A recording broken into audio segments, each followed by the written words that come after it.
Hey guys, so welcome back to my channel.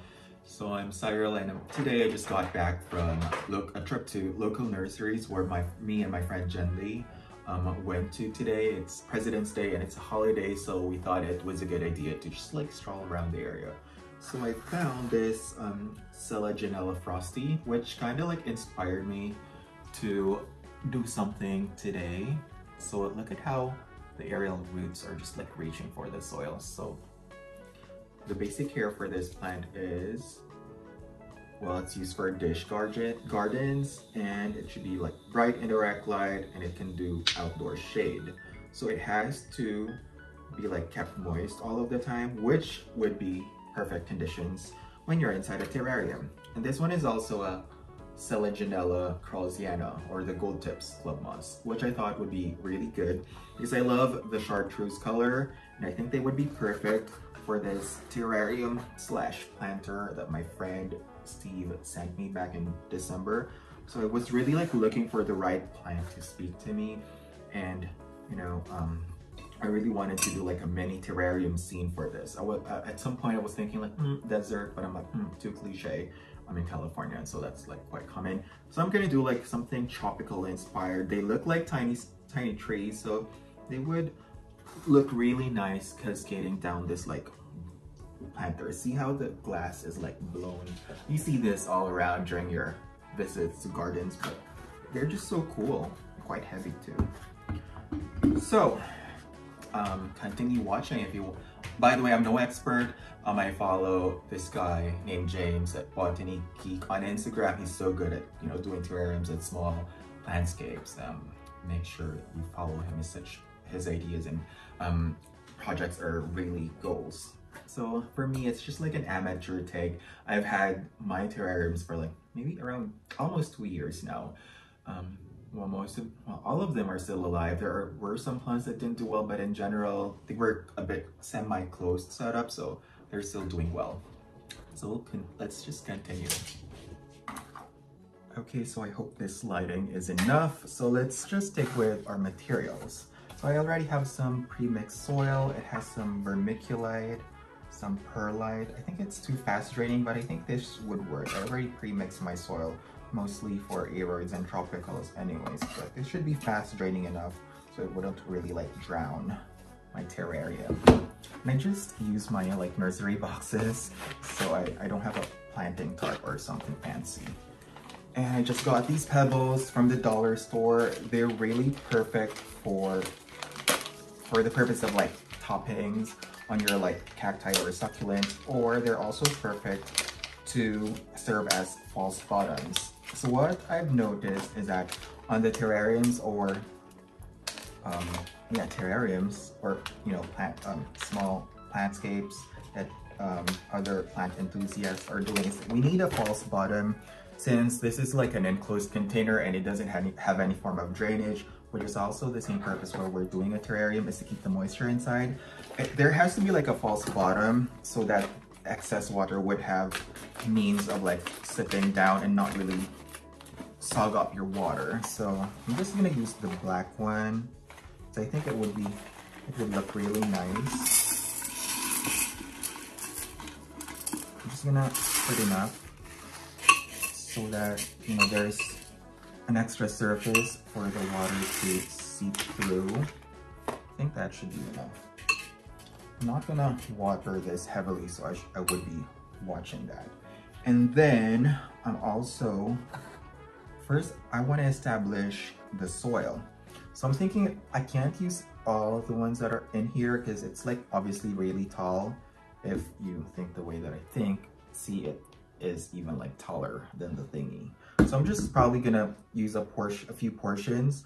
There are several plant heads in here, so I think they'll be okay with just one or two. Then I could probably use the other ones on a separate scene, if you may.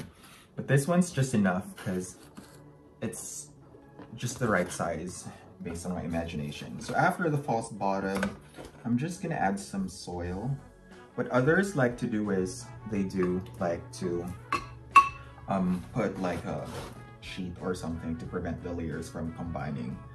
I don't do that. I just dump everything inside. And hopefully this would work. So there's like a lot of cocoa peat or coir in the layers that I'm trying to put. But let's see if it'll work. Oops. That's what the purpose of your nursery box is. This is just really something spontaneous. I mean, I thought about filming myself because other people are kind of curious. I'm not a master of anything, so I'm just gonna try my best to do this. What are you doing here? Move, move. Say hi. Say bye. Hi and bye. Okay, so let's go.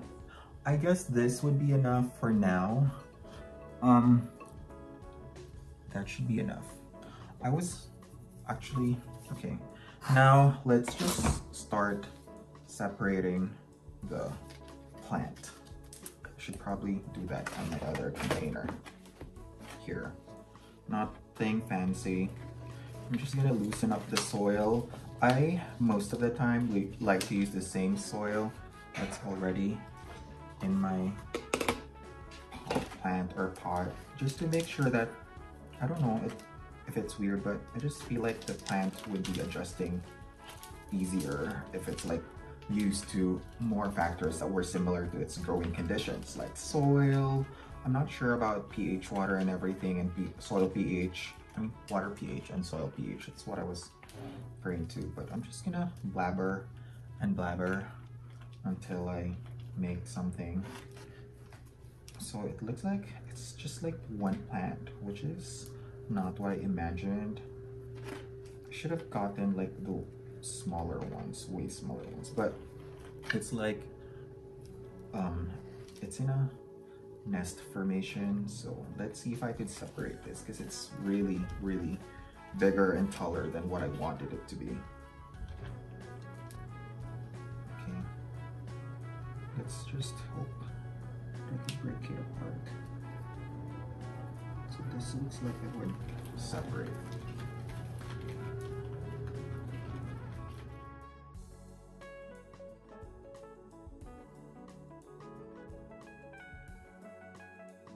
Should look cute like this or something. So let's try to position.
So I actually thought of putting some of my club moss and this decorative thingy just to offset all the chartreuse action going on. It's like super neon green for my taste now. So I'm just gonna put some of the fake moss. I should probably get real ones too, but for now this will do. As the golden Janella grows, that'll cover everything, ideally. That makes it look cuter now. I'll probably have this fake moss of a thingy, magazine. And then let's add one more here, just to cover it up. And maybe one more. I need some more of these. There, it doesn't look so, well, it still looks super green, but you get my point. Maybe.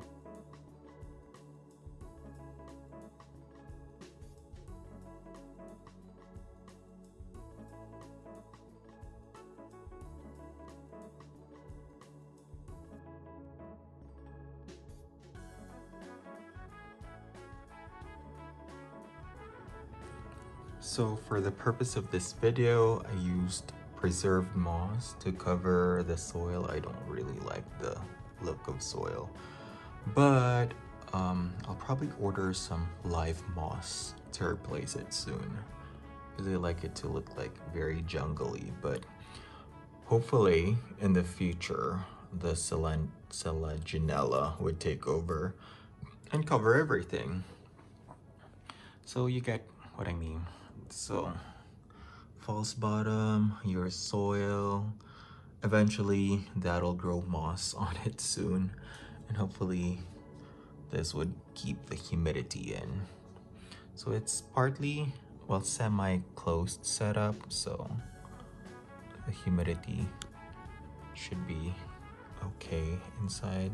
This doesn't look cute that much, but yeah, you get the point.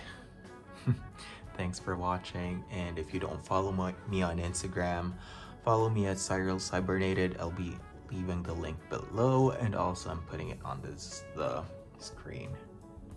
Thank you.